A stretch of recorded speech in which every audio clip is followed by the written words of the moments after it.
میرا ابا اچانک، اچھا کون سا گاؤں ہے چودھری فیض بخش کا؟ اس نے شرفے کی لمبی بات سے اکتا کر پوچھا۔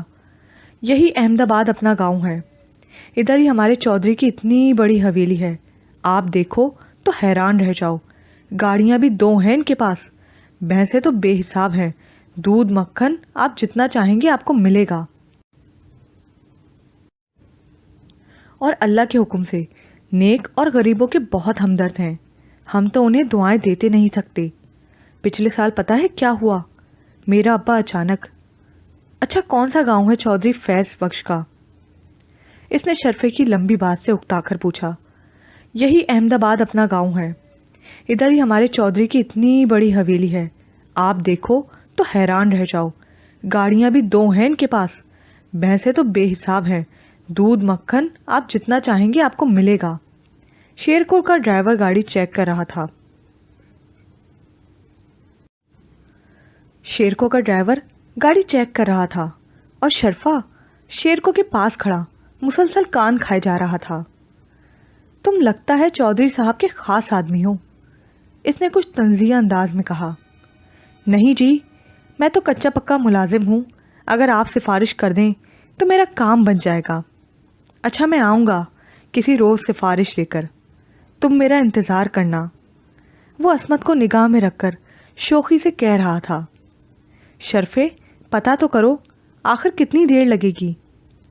بی بی گھبرائے نہیں، اللہ نے فضل کر دیا، اب تھانے دار جی ہمارے ساتھ ہیں، سچ میں تو بڑا بے فکر ہوں، اور گاڑی چیک کرتے کرتے آخر کچھ وقت تو لگتا ہے نا۔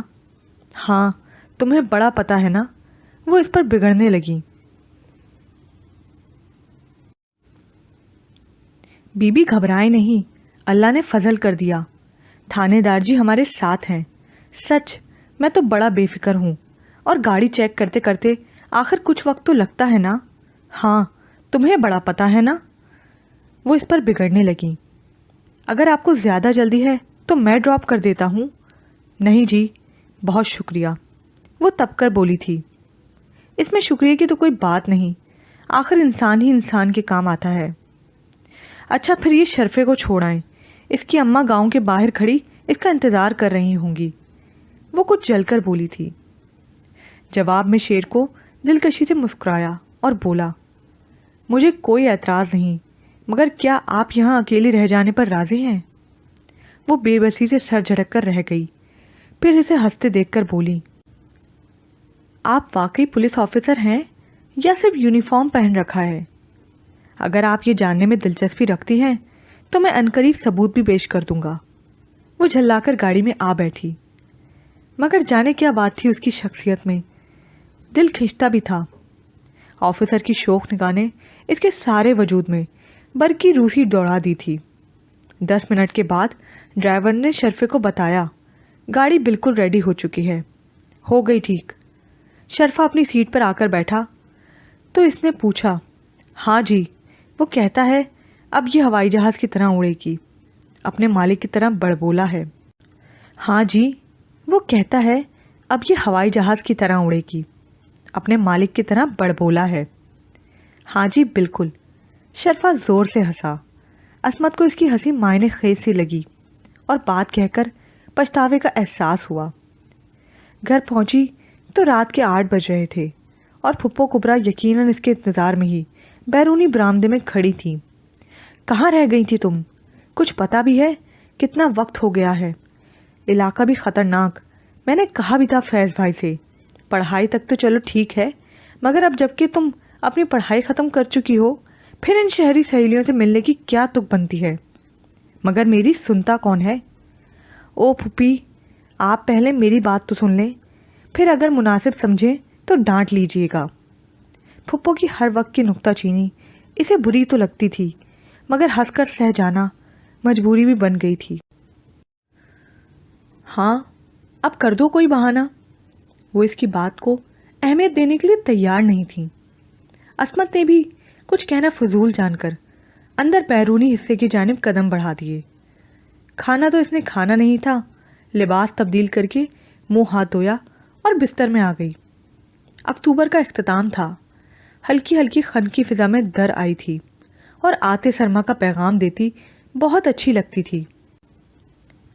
آج کا دن خاصا خوشگوار رہا، مگر یہ واپسی پر جو گاڑی خراب ہو گئی اس نے مزہ کرکرا کر دیا۔ مگر وہ جو کوئی بھی تھا، اس کا دل دھڑکا۔ کتنے بھرپور، کیسے شاندار سے ہوتے ہیں کچھ لوگ۔ عصمت نے کروٹ بدلی، مگر سراپا اوجھل نہیں ہو سکا۔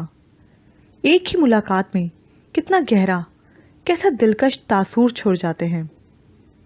خوشباش، بے فکر، پر اعتماد، مجھے یوں لگا جیسے اسے اس بات پر مکمل یقین ہے کہ میں اسے بھلا نہیں پاؤں گی، اور اس کا یقین سچا بھی تو ہے۔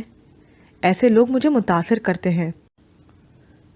کالج میں ہماری انگلش کی ٹیچر ایسی ہی با اعتماد اور پربہار شخصیت کی مالک تھیں۔ وہ مجھے کتنی اچھی لگا کرتی تھیں۔ میں بھی ایسے بننا چاہتی ہوں۔ پہلی ملاقات میں مقابل پر گہرا تاثر چھوڑنا چاہتی ہوں، مگر اوہو، یہ سوچ بھی کیا عجیب چیز ہے، کہاں سے کہاں نکل جاتی ہے۔ ہاں، تو میں اس کو سوچ رہی تھی، فل یونیفارم میں جچ رہا تھا۔ کتنا مان تھا اسے خود پر، اور کیوں نہ ہوتا، وہ اپنی ذات میں کیا مکمل دکھائی بھی تو دے رہا تھا۔ کمی تو خدا کے فضل سے کوئی مجھ میں بھی نہیں، مگر میں با اعتماد نہیں ہوں۔ بی بی، روٹی نہیں کھاؤ گی کیا؟ 15-16 سالہ الر سی رکھی دروازے پر پڑا بھاری پردہ اٹھا کر اپنے مخصوص شوق سے انداز سے پوچھتے ہوئے آنکھیں گھما گھما کر کمرے کا یوں جائزہ لے رہی تھی جیسے آج پہلی بار دیکھ رہی ہو۔ بہت کچھ کھا کر جو آئی ہوگی، مزہ بھی خوب آیا ہوگا۔ بیاہ تھا نا آپ کی سہیلی کا، سب نے اچھے اچھے کپڑے پہنے ہوں گے، خوب سرخی پاؤڈر لگایا ہوگا۔ تم سے کس نے کہا؟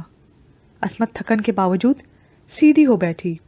لو، پتہ کیسے نہیں چلتا، آپ جو اتنے اچھے کپڑے پہن کر گئی تھی، میں سمجھ گئی ضرور بیاہ پر ہی جا رہی ہو۔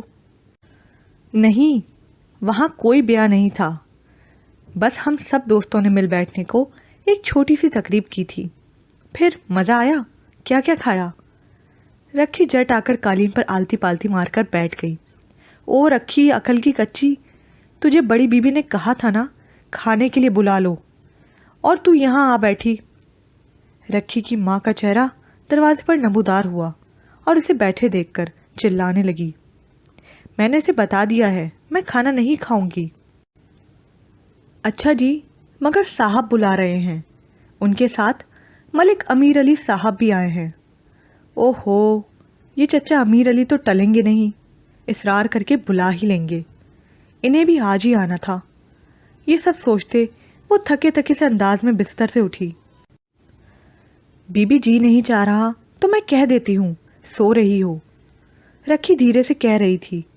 نہیں، تمہیں تو پتہ ہے وہ مہمان آئے ہیں، اگر سلام نہیں کروں گی تو بری بات ہوگی۔ وہ دوپٹہ درست کرتی کمرے سے باہر آئی۔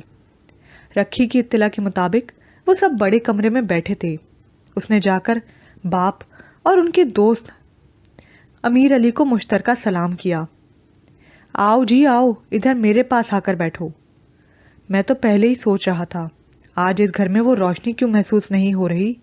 اب تم آئی ہو تو سب روشن ہو گیا۔ اب تو یقین ہو گیا اس گھر کی روشنی تمہارے دم سے ہے۔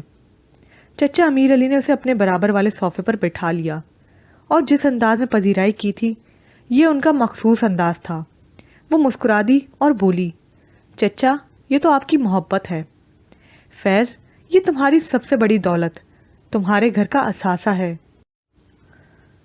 اس میں بھلا کیا شک ہے ملک، یہ میرا فخر، میرا سرمایہ ہے۔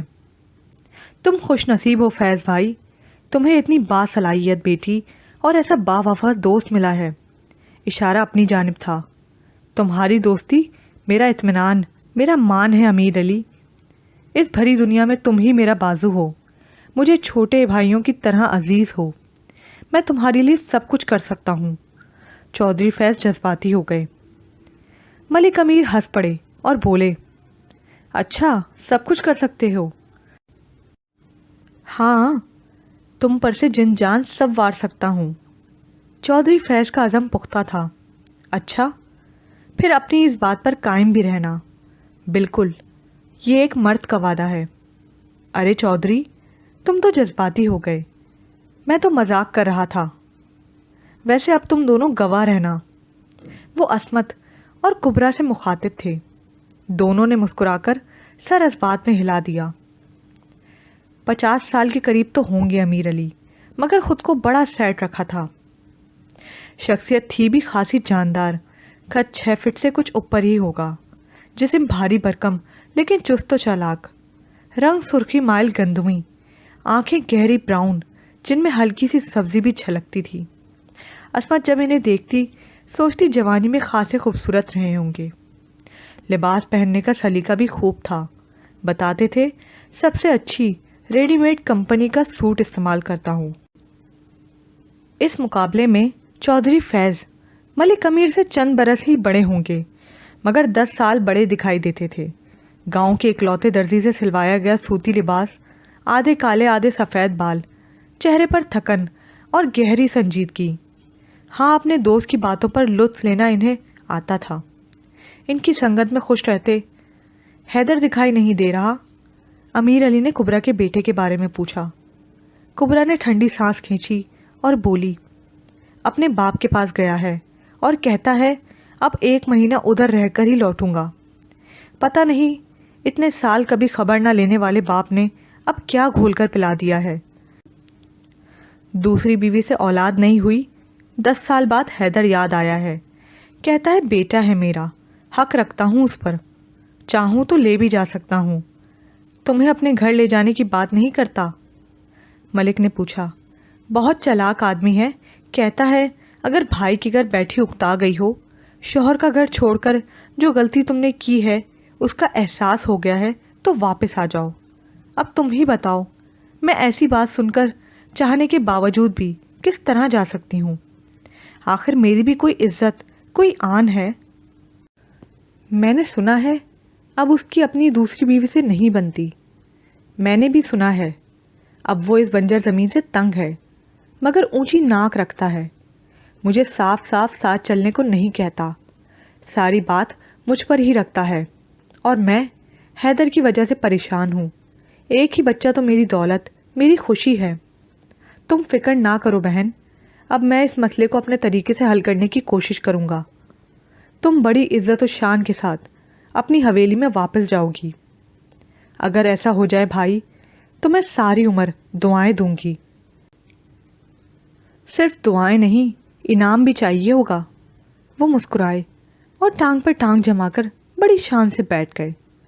جو کہو گے دوں گی۔ کبرا ابھی سے ممنون ہونے لگی تھی۔ 10 سال پہلے معمولی بات پر جھگڑا کر کے مائکے آئی تھیں۔ شوہر نے منانے کی کوشش کی، مگر تب وہ سوچے بیٹھی تھی ناک کو چنے چبوا کر ہی واپس جاؤں گی، تاکہ دوبارہ مجھ سے جھگڑنے سے پہلے 100 بار سوچے۔ وہ 2 بار منانے آیا، یہ روٹھی رہیں، اور تیسری بار اس کی آمد کا انتظار ہی رہا۔ اس نے دوسری شادی کر لی، اور یہ نصیبوں کو رونے کے لیے رہ گئیں۔ بے شک بھائی کے گھر پر حکمرانی اپنی ہی تھی، مگر ہر عورت کی آنکھ میں سوال اور ترس، آپس میں دبی دبی سرگوشیاں، اور سب سے بڑھ کر جوانی کی فطری خواہشیں۔ بیٹے کے اپنے باپ کے بارے میں معصوم سوال۔ وہ بات بات پر غصے میں آنے اور چیخنے چلانے لگیں، اور اب 10 سال بعد شوہر پلٹا تو صرف بیٹے کے لیے، یا پھر انہیں منانا اس کی مردانگی پر چوٹ تھی۔ عصمت سوچ رہی تھی اب ان لوگوں سے معذرت کر کے اٹھا جائے۔ نیند بھی بہت آ رہی تھی اور تھکن سوار تھی۔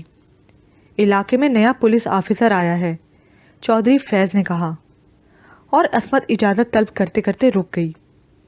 ہاں، جوان خون ہے، یہ اس کی دوسری تیسری پوسٹنگ ہی ہوگی۔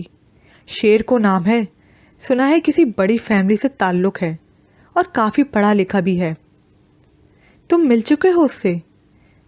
او جی، کان اور آنکھیں کھلی رکھیں تو معلومات ملنا کون سا مشکل کام ہے۔ تم جس طرح کی زندگی گزار رہے ہو چودھری، یہ اپنے بس کی بات تو نہیں۔